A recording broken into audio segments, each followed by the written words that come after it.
This rescuer was looking for survivors. There was no proof of life. It was the home of Dr. Ala al-Najjar in southern Gaza. 9 out of her 10 children were killed inside. Hamdi, her husband, still struggles to survive. My mother said, Hamdi, Hamdi, Hamdi, Hamdi. There is no Hamdi, and there is no his children, and there is no his wife. She treated children, and in a moment, her daughters and her sons, with her hand died. Yahya, Sidra, Luqman, Sadin, Rival, Jubran, all of them died between his hand. The fate of Ala Najjar's family, though extremely appalling, is no exception in Gaza. Israel has gone on to wipe out hundreds of families across the Palestinian enclave. With Israeli strikes still raining down, at least 94% of Gaza's hospitals are damaged or destroyed, the UN says. Hundreds of aid trucks still wait for an Israeli green light to enter Gaza, where a famine is looming. Israel's starvation policy, Gaza's media office warns, resulted in over 320 deaths over the past 80 days. It's hell on earth. Western silence and lack of retribution, medics say, has allowed Israel to drag Gaza to the abyss. What we are seeing is a massive moral collapse in the Western world. I mean, we on the medical professional side, we have been saying this from the fall of 2023, when the Israelis started, as they always do, to attack the hospitals. And it's been aired with people's phones in Gaza. So all the leaders of the Western world, including UK, Canada, France, and the EU countries, they have seen and they have known what are the tactics and what are the results of the Israeli occupation army. So there are absolutely no excuses. With a joint statement from the UK, France and Canada calling for an immediate halt to Israeli actions ignored and ceasefire talks stalled, it seems nothing can stop Israel. Bassam Bounani, TRT World.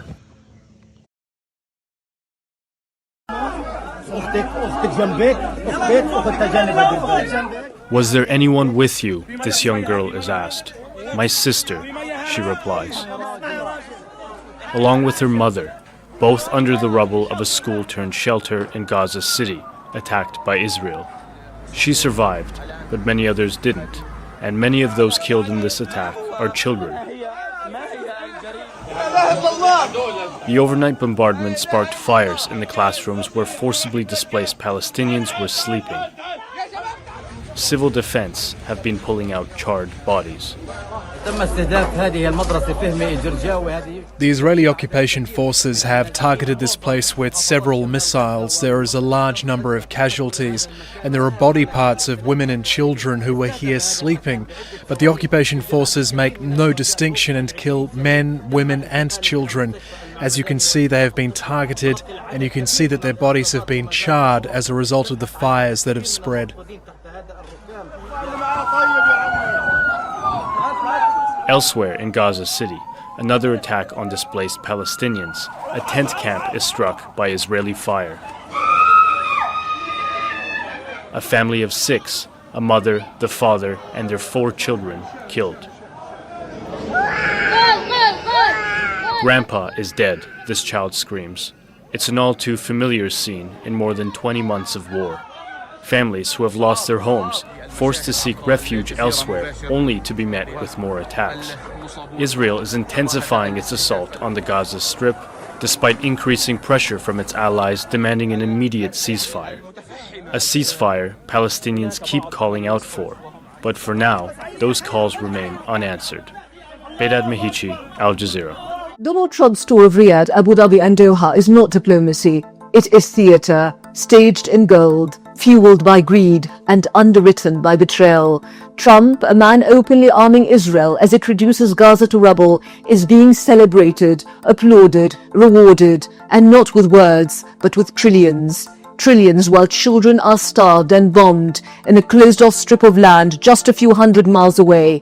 Arab rulers are handing over fortunes and fawning in photo ops. Let's be clear, the Gulf has leverage, it has power, it has Trump's ear, but what did they do with it? Nothing. Not to stop the slaughter, not to ease the siege, not even to demand respect.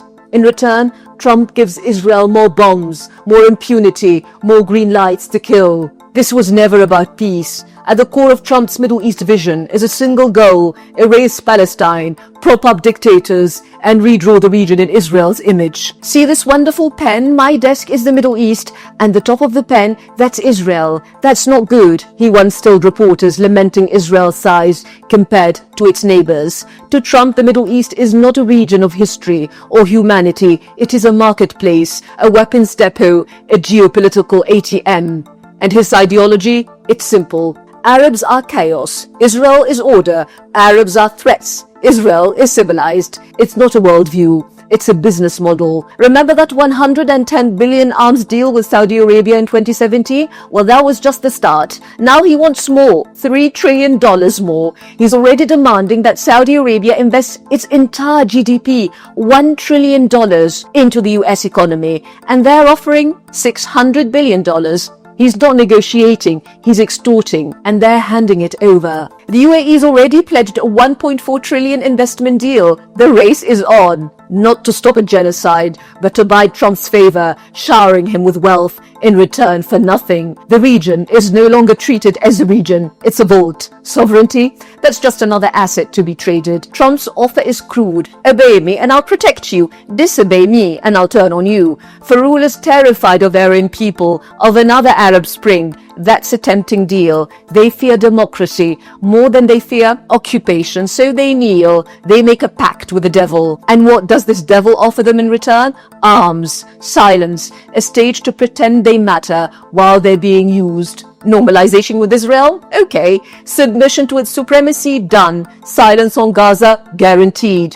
This isn't a partnership, it's surrender. And Trump knows it. He respects one thing only, power. That's why he praises Putin, that's why he respects Erdogan. Like them or loathe them, they push back. They defend their nation's interests. Arab rulers, they just pay. And Trump laughs. If I Must Die by Rifat Alaria, November the 1st, 2023. If I must die, you must live to tell my story, to sell my things, to buy a piece of cloth and some strings.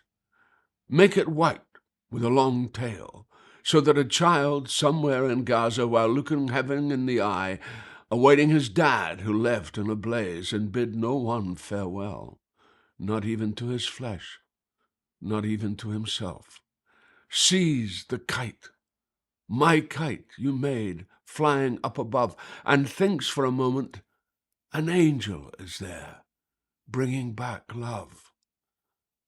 If I must die, let it bring hope. Let it be a tale.